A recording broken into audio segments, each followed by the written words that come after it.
시청자 여러분 안녕하십니까? K피플 이영현입니다. 영사는 외국에 있으면서 자국의 경제적 이익과 주재국에 있는 자국민을 보호하는 것을 주요 임무로 하는 공무원입니다. 이곳 LA 총영사관에는 영사 22명 등 모두 50여 명의 직원들이 교민을 위해 일하고 있는데요. 이 LA 총영사관의 새 수장으로 부임한 김영환 총영사를 모셨습니다. 자, 총영사님 안녕하세요. 반갑습니다. 네, 나와주셔서 대단히 감사합니다. 영광입니다. 네. 자, 정통 외교관이신 걸로 알고 있어요. 여러 나라를 이제 다니셨는데 미국에는 이전에도 근무한 적은 있지만은 LA는 또 처음이라고 들었습니다. 어때요, LA 인상? 예, 말씀하신 것처럼 예. 서부에서는 처음 근무하는 거고요. 네, 또 미국은 좀 익숙하긴 하지만 서부는 네. 처음 근무하는 겁니다. LA를 처음 와서 보는 순간에 제가 느낀 거는 우리 동포 사회, 한인 사회가 이렇게 크고 건강하게 자리 잡고 있다라는 네, 걸 느꼈고요. 네. 한편으로는 개인적으로는 좀 경외심, 그분들의 이민 역사를 한번 좀 반추해 보면서 네, 이분들이 이렇게까지 성장해 있구나. 네. 정말 자부심 뭐 이런 것도 느끼고요. 네. 또 마음속 깊은 곳에서는 이분들의 삶과 연결하면서 좀 그 개인에 대한 존경심 네. 이런 것도 좀 저는 솔직히 개인적으로 느꼈습니다. 네.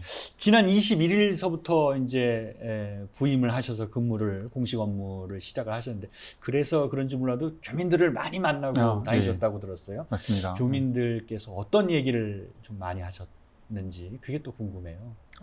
우리 네. 동포들은 뭐 일단은 이제 총영사관이라는 게 정부에서 나와 있는 기관이니까 네. 총영사관에 대해서 기대하는 바가 매우 큽니다. 사실. 그쵸. 그리고 네. 또 저희도 또 거기에 부응해서 열심히 해야 되고요. 네. 많은 여러 가지 이제 수요와 이야기들이 있지만 네. 특히 이제 민원 서비스에 대한 이야기 말씀들 많이 하시고요. 네. 그다음에 총영사관이 조금 더 적극적으로 나와서 네. 우리 동포들과 소통하고 네. 이야기하고 그런 기회가 있었으면 좋겠다. 네. 그런 말씀도 많이 해주시고 네. 우리 동포 사회의 화합하고 발전을 위해서 총영사관이 노력해달라. 이런 이야기도 하신 분도 계시고요. 네. 또 나아가서는 이제 우리 국력이 커지고 위상이 커졌으니까 주류 사회 인사들하고도 많이 교류하고 또 우리 국가의 비저빌리티 이런 것도 좀 보일 수 있도록 활동해 달라. 이런 분들도 계셨습니다. 새겨 듣고 저도 이제 곰곰이 생각하면서 어떻게 그분들의 그런 여러 가지 그 생각들, 그분들의 생각과 그 요구들을 어떻게 할 수 있을까 이런 것들을 지금 고민하고 있는 단계입니다. 그 민원들 가운데서 야 이건 정말 시급하다 이렇게 느낀 것도 있으셨을 것 같은데.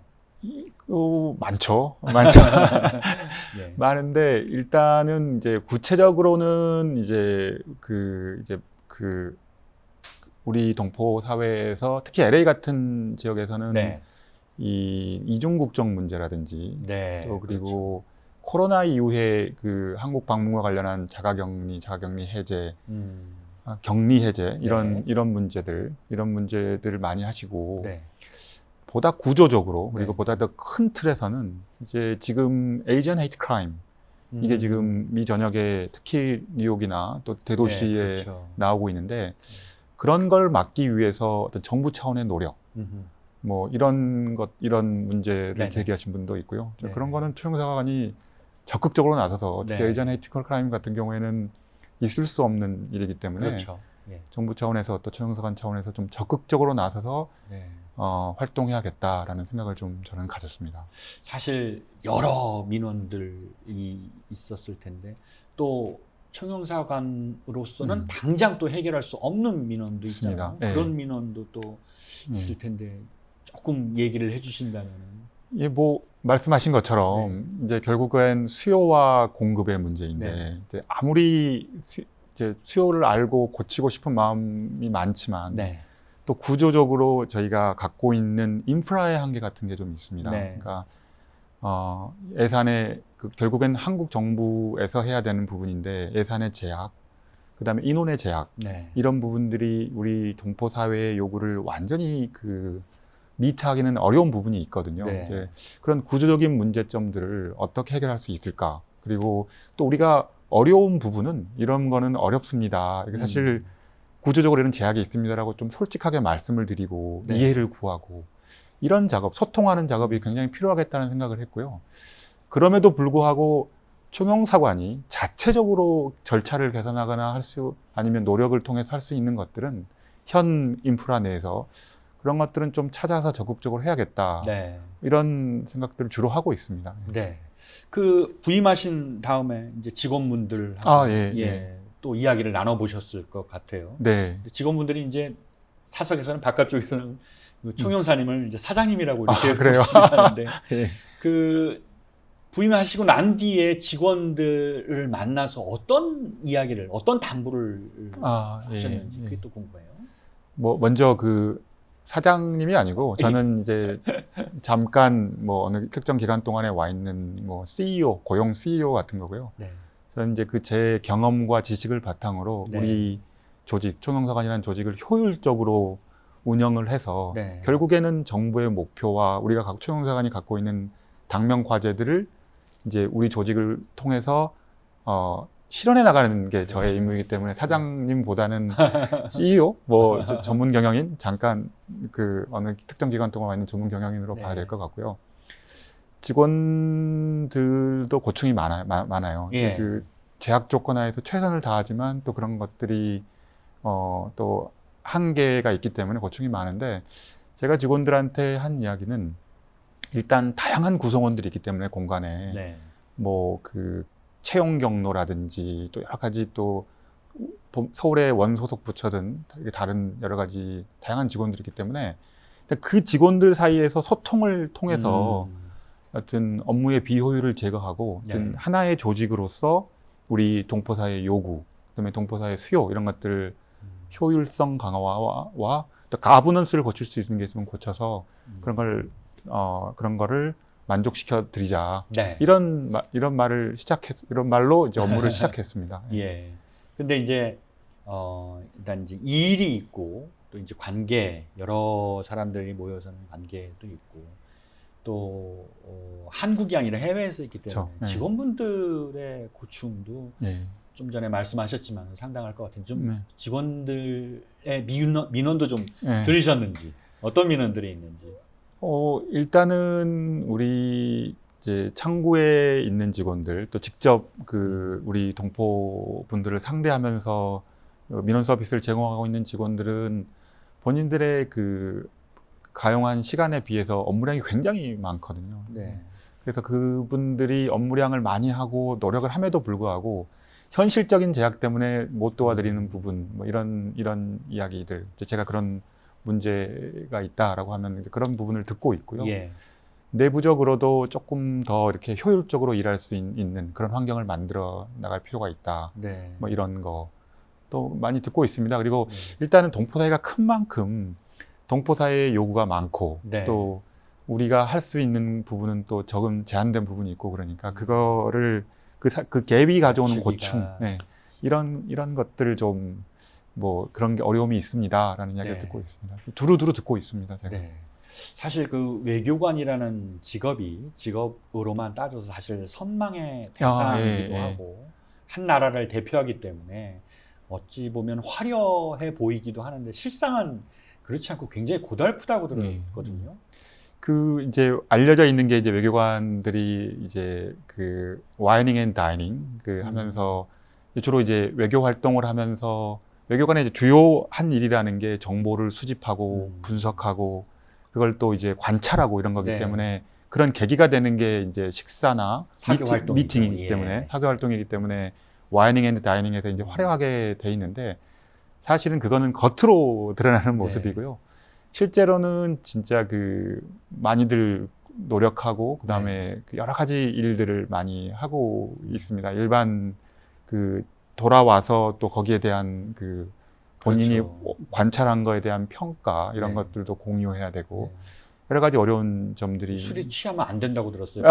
나중에 끝나고 난 다음에 다 적어야 돼서 뭐 꼭 또 그렇게 하면 또 너무 또 그런 거니까 그렇지는 않고요. 뭐 하여튼 그 본인이 갖고 있는 사명감 이런 것들이 있고 그럼에도 불구하고 외교관이라는 거는 해외에서 우리나라를 대표하는 직업이잖아요. 그래서 그런 어떤 사명감, 또 투철한 사명감, 그리고 국가 이익에 대한 확신 이런 것들이 요구되는 직업이죠. 얼마나 많은 사실 뭐 조금 어렵긴 하지만 그런 국가를 위해서 일할 수 있다는 게 큰 그 사실은 중요한 일할 수 있다는 영광이죠, 사실. 그렇죠. 그거를 본인들이 잘 알고 또 그런 사명감을 가지고 일할 필요가 있다고 생각합니다. 예. 24대 LA 총영사이십니다. 예, 예. 그러니까 23명의 이제 총영사 선배님들이 계신데 나오시기 전에 혹시 좀 선배님들 만나 뵙고 네. 좀 이야기 좀 듣고 어떤 이야기를 좀 해주셨는지. 네, 저도 몇 분 만나 뵙고 네. 뭐 인사도 드리고 예. 그다음에 조언도 구하고 그랬는데요. 제가 만나 뵀던 분들은 이제 여러 가지 이야기들이 있지만 LA 총영사라는 직이 오버롤 이렇게 보면은 굉장히 좋다. 네. 좋다는 게 장점도 있고 단점도 있지만 네. 장점이 단점을 아웃웨이 하는 그런 더 곳이다. 커버할 수 있는. 그렇다. 그래서 그 장점을 잘 보고 열심히 해라. 그런 격려의 말씀도 있었고요. 그분들이 주로 한 이야기들은 이제 동포사회 화합 그거를 잘 해라. 네. 그게 이제 그걸 명심하고 그걸 네가 할 수 있는 부분, 할 수 없는 부분을 잘 보고 그런 걸 위해서 많이 노력할 필요가 있다. 네. 그런 것 중심으로 많이 조언들을 해주셨습니다. 네. 새겨 들었고요. 예. 예. 사실 그 총영사께서는 이제 미국에서 근무를 하신 게 워싱턴에서 이제 예. 대사관에서 근무를 하셨고 예. 또 유엔 본부에서도 예. 근무를 하셨단 말이죠. 그러니까 어떻게 보면 전공을 굳이 따지자면은 안보, 외교, 예, 정책 쪽, 네, 네. 또 본국에서도 이제 정책 쪽으로 많이 계셨고 이렇게 보면은 이 총영사관의 총영사 업무는 사실은 좀 생소하지 않을까라는 생각이 들어요. 네. 어떠세요? 이거는 이제 제가 시정을 하면 네. 사실은 제가 첫 근무지가 이제 워싱턴에 있는 대사관인데 네. 저의 첫 보직이 그 워싱턴 대사관에서 영사 업무를 했습니다. 민원 담당 영사를 1년 동안 했었고요. 물론 이제 그 다음에 또 옮기긴 했지만. 네. 그래서 영사 업무가 낯설지는 않습니다. 그리고 낯설지는 익숙하고 또 지금 보니까 그때 뵀던 분들, 그때 제가 뭐 직접 뵙거나 아니면 그때 이렇게 들었던 분들, 이런 분들이 또 아직도 활동하고 계신 네. 연방 차원에서 활동하고 계신 분들도 네네. 있고 그래서 낯설지는 않습니다. 또 이게 영사라는 게 외교의 큰 한 부분이기 때문에요. 네. 우리 그 외교라는 게 여러 분야가 있지만 영사가 또 중요한 부분이기 때문에 외교 정책 하는 부분에 있어서도 중요한 구성이기 때문에 저로서는 여튼 뭐 서툴고 그러겠지만 그 업무를 열심히 하다 보면 업무를 수행하는데 그 큰 문제점은 극복할 수 있지 않나 이렇게 생각하고 있습니다. 사실 기본이긴 한데 예. 대사관의 그 업무의 중심은 사실은 이제 국가 간의 맞습니다. 예. 관계고 굳이 따지자면 총영사관의 업무는 주로 이제 교민, 동포 쪽으로 좀 무게가 실릴 것 같아요. 그러니까 물론 이제 총영사께서는 크게 다름이 없다고 하시겠지만 좀 우리 시청자분들이 이해를 하는데 대사관의 업무하고 총영사관의 업무하고 좀 어떤 식으로 좀 이해를 하면은 좀 더 쉽게 알 수 있을까요? 기본적으로 뭐 우리 국장님 너무 잘 아시겠지만 대사관 국가냐 사회냐에 크게 대별을 하자면 국가냐 사회냐인 것 같습니다. 대사관은 이제 정부, 연방 정부를 상대로 우리 국가 이익을 우리나라를 대표하고 국가 이익을 극대화시키는 작업이라면 총영사관은 이제 그 지역마다 각기 이제 총영사관들이 있잖아요. 10개가 있는데 그 지역에서 우리 국가의 우리나라를 대표하고 국가 이익을 이제 증진시키는 일을 하겠죠. 근데 총영사관은 아무래도 그런 연방 정부를 상대로 하는 일보다는 이제 경제 이슈라든지 사회적인 이슈 그리고 정무적인 이슈라고 하더라도 지방 정부하고의 관계가 이제 주 업무가 될 거고요. 또 마찬가지로 대사관도 그 영사 기능이 있습니다. 워싱턴에도. 거기도 영사 업무를 하겠지만 여기 총영사관에서 영사 업무가 우리 동포 업무가 큰 거고요. 특히 LA 지역은 동포 사회가 크고 활발하기 때문에 그만큼 더 이제 말씀해 주신 것처럼 동포 사회 업무와 영사 업무가 큰 비중을 차지하는 거죠. 그러나 그것만 있는 건 아니고 경제 업무, 사회 업무, 문화 업무, 그리고 또 지방 정부와 상대하고 하는 정무 업무도 이제 다 기능을 가지고 있습니다. 그 워싱턴에서 근무하시고 이제 뉴욕에서 근무하시고 그리고 본국 갔다가 다시 이제 이쪽 LA로 나오셨단 말이에요. 그 위상이라고 할까요? 우리나라를 바라보는 어떤 기대하는 거 이런 것들이 전반적으로 많이 달라졌을 것 같아요. 어떻게 좀 느끼세요, 몸으로? 그렇죠. 일단 우리 국력이 또 그만큼 커졌고요. 지금 세계 10번째 경제 대국이라고 그러니까 그만큼 커졌고 또 우리 사회의 변화가 또 엄청나게 빠른 속도로 변화하고 있습니다. 그래서 그 사회 변화에 따른 우리 국민들의 민도라고 그럴까요? 그것도 높아졌고 또 마찬가지로 그 총영사관이나 공간에 있는 직원들의 또 그 목소리 그것도 좀 더 커졌고 그래서 여튼 많은 변화가 있었던 것 같습니다. 그래서 내부적으로는 우리 직원들의 목소리, 또 외부적으로는 우리 국민들의 민도, 또 정부가 역할해줘야 될 거에 대한 기대 수준 이런 것도 커졌고 또 더 크게 우리 국가 위상이 커졌기 때문에 그 국가 위상에 따른 우리의 역할 증대, 뭐 문화도 그렇고요, 사회도 그렇고 경제적으로도 우리가 참 뭐 중요한 역할들을 할 수 있을 거라고 생각합니다. 사실 이렇게 이력만 보자면 좋은 데서만 일하셨을 그런가요? 것 같은데 시청자분들 느끼시죠. 그 2007년도에 이라크에서 근무를 하셨어요. 가장 그 갈등이 심할 때, 전쟁 정말 총탄이 날아다닐 때, 그때 좀 굉장히 힘들었다고 얘기를 들었거든요. 지금 돌이켜서 생각해 보면요, 그 뭐 이렇게 아무리 힘든 공간, 중요한 공간에 있었지만 워싱턴이나 유엔이나 이런 데보다는 이라크라든지 이런 데가 훨씬 더 기억에 많이 남습니다. 어려운 환경에서 지냈던 때가 훨씬 기억에 많이 남고요. 그때 있었던 그 뭐 마음가짐 이런 것도 기억에 많이 남고. 근데 재밌었던 거는 이제 제가 그 이라크 당시 총리가 한국을 방문하는데 그때 그 이제 이라크는 사람이 교대로 많이 나가 있기 때문에 1명 또는 2명이 있거든요. 그때 그걸 담당해서 그 총리 비서실장이랑 이제 일정을 협의하고 나오는데 그 자리에서 이제 한 2시간 뒤에 폭탄이 터진 적도 있었고 뭐 그런 기억들이 지금 새롭죠. 그렇군요. 정말 목숨을 내놓고 일하는 현장까지도 가야만 하는. 사실 이제 전쟁을 경험하지는 않았지만은 전쟁을 가까이서 보셨잖아요. 어떻게 보면은 지금 이제 최근 우크라이나 전쟁이 또 보시기에는 우리와는 좀 다를 것 같은데 사실 이 우크라이나 전쟁으로 인해서 참 많이 힘들어졌어요. 그렇죠. 사람들의 바람은 전쟁이 빨리 종식되기를 바라는 건데 그러기 위해서는 가장 중요한 건 어떻게 보면 외교적 노력이란 말이죠. 맞습니다. 전문가이시니까 어떻게 이게 좀 외교적으로 해결될 기미가 보이는지 해결될 수 있을지 이런 것도 좀 궁금한데 어떠세요? 아주 좋은 질문인 것 같습니다. 아주 뭐 어려운 질문인데요. 이제 외교적으로 방법을 찾아야죠. 근데 저는 개인적으로 그러니까 러시아의 우크라이나 이 침공, 또 우크라이나 사태라든지 아니면 미중 간의 이 경제 갈등 이런 것들이 하나의 단건이 아니라 이게 연결되어 있는 어떤 전체적인 국제 체제, 질서의 변화라고 생각을 하고 있습니다. 그러니까 미국의 국력의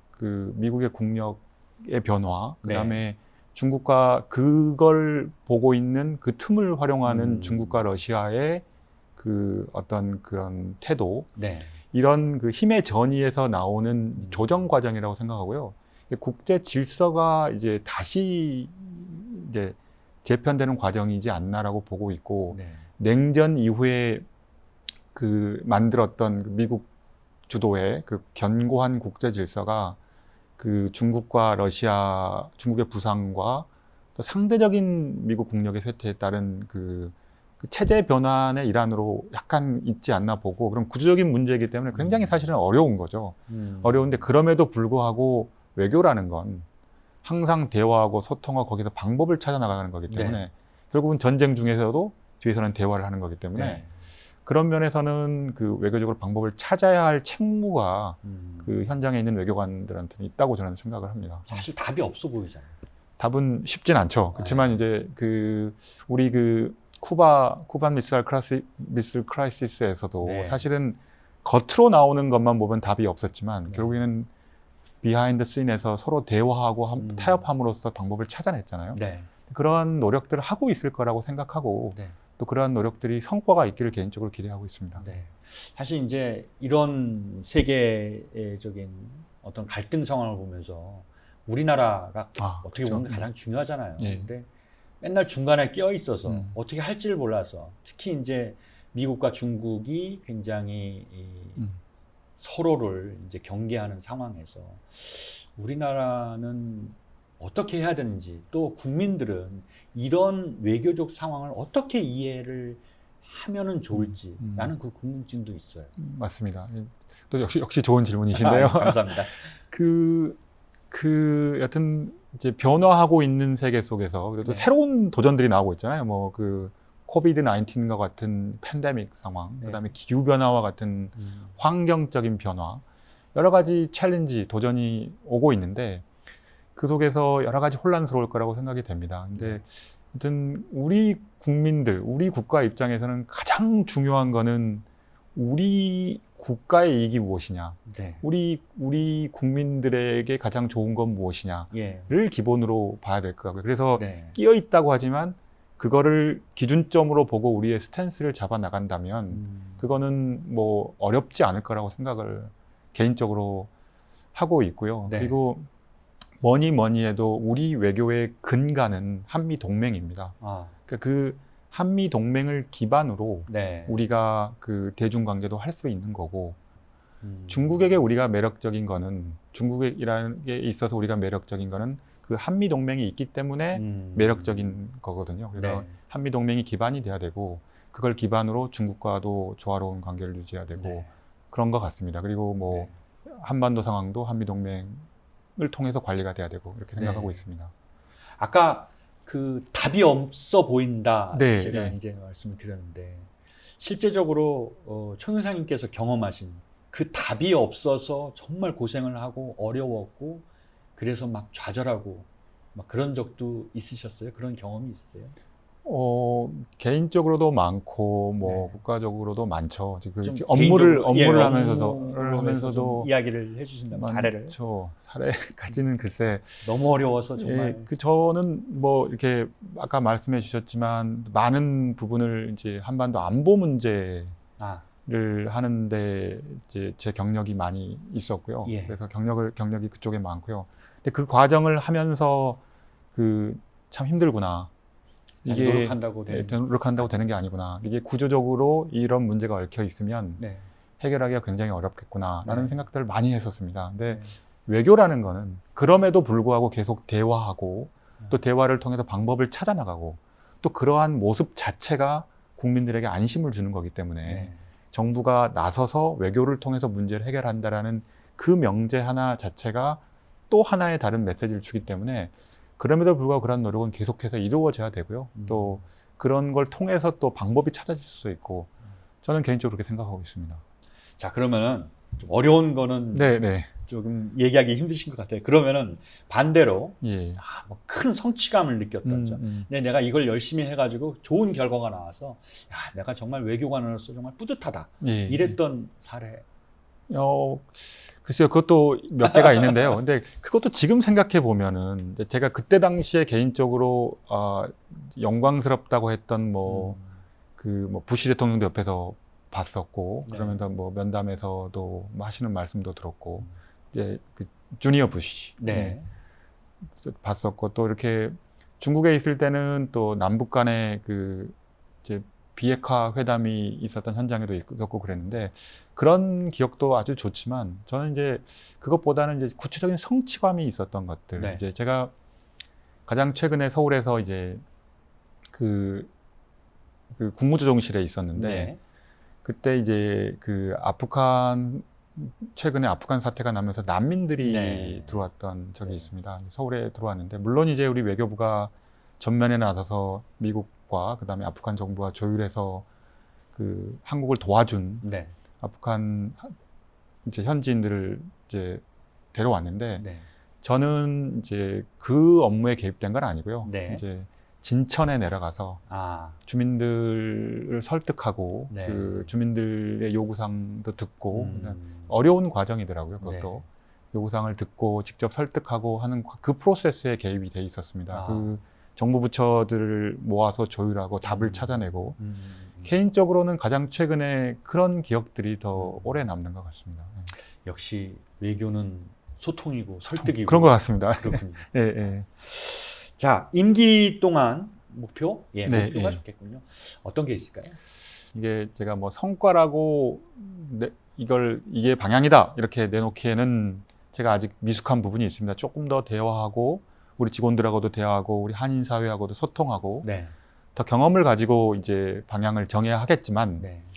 지금 제가 막연하게 드는 생각은 뭐 크게 세 가지입니다. 네. 네, 하나는 그 아까 말씀드린 우리 공간의 그 인프라 민원을 더 많이 수용하고 또 영사 서비스를 더 효과적으로 제공할 수 있는 인프라를 구축하는 거. 네.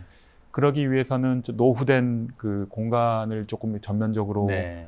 그 수리를 수리를 하든지 재건축을 하든지 예. 할 필요가 있을 거라고 생각하고 이게 네. 쉽지 않은 과정인 것 같습니다. 네. 그게 이제 결국은 한국 정부의 예산이 필요한 거기 때문에 그게 어려운 과정인 것 같은데 그런 것도 아주 중요한 뭐 과제가 될 수 있을 것 네. 같고요. 또 하나는 그 이제 목사님 잘 아시겠지만 그 인도 태평양 이코노미 프레임워크를 만들어 나가고 있잖아요. 예. 이제 공급망과 관련한 또 경제와 안보가 붙어서 공급망을 재편하는 그러니까 어떻게 보면 새로운 질서가 만들어지는 네. 과정에 있는데 이제 새 정부에서 그 질서 속에서 우리 이익을 지키는 노력들을 많이 할 텐데 네.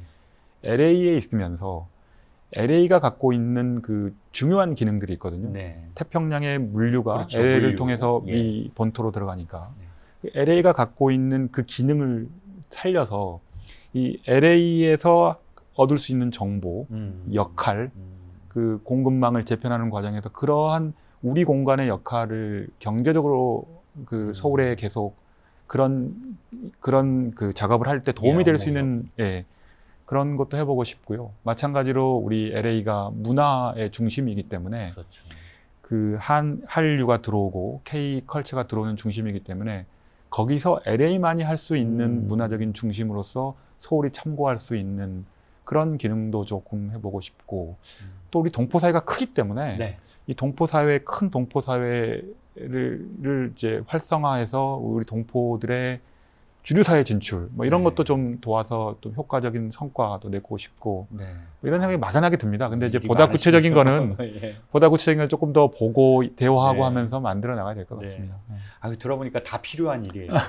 그런데 예. 이런 분들 있어요. 사실 저도 좀 궁금하긴 한데 지금 이제 새 대통령이 선출됐고 네. 이제 정부가 이제 교체되는 상황인데 어떻게 보면은 이런 과정이 이런 시간이기 때문에 목표 달성이 조금 어렵지 않을까 이런 걱정하시는 분들도 있는데 어떻게 생각하시는지. 그것도 역시 좋은 질문인 것 같습니다. 감사합니다. 하여튼 그럴 때일수록 변화가 있는 시기일수록 국내적으로도 그렇고 또 이제 국제적으로도 아까 말씀드린 변화가 있는 시기일수록 공간이 중심을 잡아서 이제 하던 일, 그다음에 또 앞으로 해야 될 일을 정리해 나가고 묵묵히 역할을 해야 될 것 같고요. 그게 단 하루라도 그러한 기능을 공간이 하는 게 중요하다고 저는 생각을 하고 있습니다. 그래서 제가 그러한 기능에 일정한 역할을 할 수 있다면 또 그것도 뭐 훌륭한 일 아닌가 저는 그렇게 생각하고 있습니다. 네, 알겠습니다. 자, 마지막 질문입니다. 교민들께 당부드리고 싶은 말씀 어떻게 이 자리를 빌어서 좀 많은 동포들께 이야기를 드리고 싶은 게 있다면 어떤 게 있는지. 우리 재동포 분들이 많이 또 공간에 기대하신 바도 크고 또 역할도 기대하시고 그럴 텐데 또 뭐 부족하다고 느끼실 수도 있을 것 같습니다. 이제 저희가 조금 더 낮은 자세로 경청하고 또 많은 노력을 기울이겠습니다. 물론 당장은 해결하지 못할 일들이 많을 거고요. 이제 인프라가 부족하고 구조적인 문제가 있기 때문에 그렇지만 좀 더 지켜봐 주시고 저희가 그 노력하는 과정에 애쓰는 과정을 조금 지켜봐 주시고 격려해 주시면 저희가 또 그 격려를 바탕으로 조금씩 갈 수 있다고 생각합니다. 그리고 또 우리 동포 사회가 조금 더 화합하고 발전할 수 있도록 네. 공간이 또 역할을 하고 또 그러한 것들 지켜봐 주시면 고맙겠습니다. 네, 알겠습니다. 조 교수님 좋은 성과 있기를 기대해 보겠습니다. 고맙습니다. 예, 기회를 오늘 주셔서 말씀 감사합니다. 예, 감사합니다. 자, KP풀 오늘 순서는 여기까지입니다. 저희는 다음 시간에 다시 찾아뵙겠습니다. 시청해 주신 여러분 고맙습니다.